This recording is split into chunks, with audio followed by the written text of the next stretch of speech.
Praise lord. దేవుని పరిశుద్ధమైన నామమునకు మహిమ కలుగును గాక.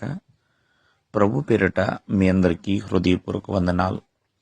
ఈ ఉదయకాలము దేవుని వాక్యాన్ని విందాం. 2వ దినవృత్తాంతముల గ్రంథము 19వ అధ్యాయము 11వ వచనము. ధైర్యము వహించుడి, మేలు చేయుటకై యెహోవా మీతో కూడా ఉండును. ప్రియులారా, యెహోషువపాతు లేవీయుల్లోనూ యాజకుల్లోనూ కొంతమంది పెద్దలని యెహోషువపాతు నియమించి ఉన్నాడు. నియమించి వారికి కొన్ని విషయాలు తెలియపరుస్తున్నాడు. ప్రియమైన వాళ్ళరా, తెలియపరుస్తూ ఈ విషయం కూడా తెలియచేస్తున్నాడు. ఏమనంటే, ధైర్యంగా ఉండండి, మేలు చేయుటకై యెహోవా మీతో కూడా ఉండును అని. నిజమేనండి. ఈ రోజున ఎవరైతే ప్రభు భక్తులుగా, ప్రభు ఎదుట యథార్థముగా జీవిస్తున్నారో, ప్రభువునందు భయభక్తులు కలిగి నడుచుకుంటున్నారో, ఆ దేవాది దేవుని పట్ల విశ్వాస సహితమైన భక్తి చేస్తున్నారు, వారందరితో కూడా ప్రభు ఉన్నాడు అనే విషయాన్ని మరవకూడదండి. ఎన్నో పరిస్థితులు వస్తాయి, ప్రతికూలమైన పరిస్థితులు, ఎన్నో భయపెట్టే సంగతులు మనకు తెలియవచ్చు.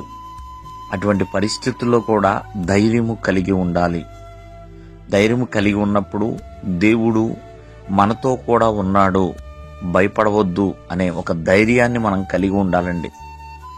ప్రియమైన వాళ్ళరా, దేవుడు మేలు చేయవాడు, మనతో కూడా ఉండి నడిపించువాడు అనే విశ్వాసాన్ని కలిగి ఉండాలి.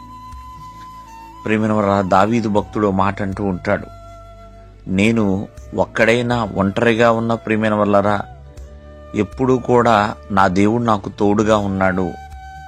10,000 మంది దండెత్తి వచ్చినా ఏ అపాయమునకు నేను భయపడను అన్నట్లుగా ఖచ్చితంగా దేవుని తోడనేది ఉంటుందండి.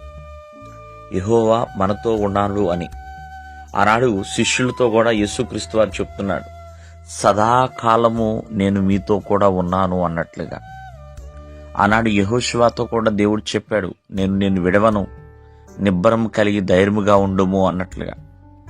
కావున నీ పరిస్థితులు ఏమైనా, ఇటువంటి స్థితిలో కూడా ఉన్నా, ప్రభు యందు నువ్వు నమ్మకం ఉంచినప్పుడు, ప్రభు ఎదుట భయభక్తులు కలిగి విధేయురాలుగా జీవిస్తున్నప్పుడు ప్రభువు మనతో కూడా ఉంటాడు అనే విషయాన్ని మరవద్దు.